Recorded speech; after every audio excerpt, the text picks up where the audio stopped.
పులిచెర్ల మండలం ఎల్లంకేవారిపల్లి జెడ్పీ ఉన్నత పాఠశాలలో ఆడిటోరియం నిర్మాణానికి కృషి చేస్తానని రాష్ట్ర తెలుగు రైతు ఉపాధ్యక్షుడు రామనాథం నాయుడు, పూర్వ విద్యార్థులు జ్యోతిశ్వరయ్య పిళ్ళే, శ్రీనివాసులు నాయుడు, భాస్కర్ నాయుడు, గోపీనాయుడు, మునిరత్నం, వేణుగోపాల్, శంకర్ తెలిపారు. జెడ్పీ ఉన్నత పాఠశాల అభివృద్ధిపై మంగళవారం స్థానికులు పూర్వ విద్యార్థుల సమావేశం నిర్వహించారు.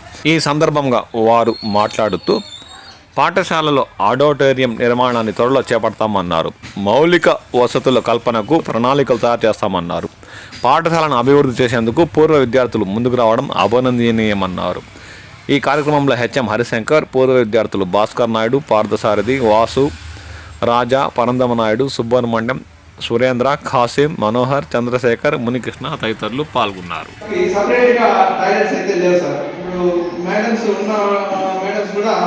గర్ల్స్ టాయిలెట్స్ ని ఉపయోగించుకుంటున్నారు. గర్ల్స్ 4 లాక్స్ మీరు ఉపయోగించేసి 3 ఉపయోగించుకుంటున్నారు. మా రెఫరెంట్ చదువు కూడా పిల్లలు ఎక్కువ మంది ఉన్నారు కదా సార్, గర్ల్స్ ఎక్కువ మంది ఉన్నారు కాబట్టి ఒకసారి అందరూ వచ్చారంటే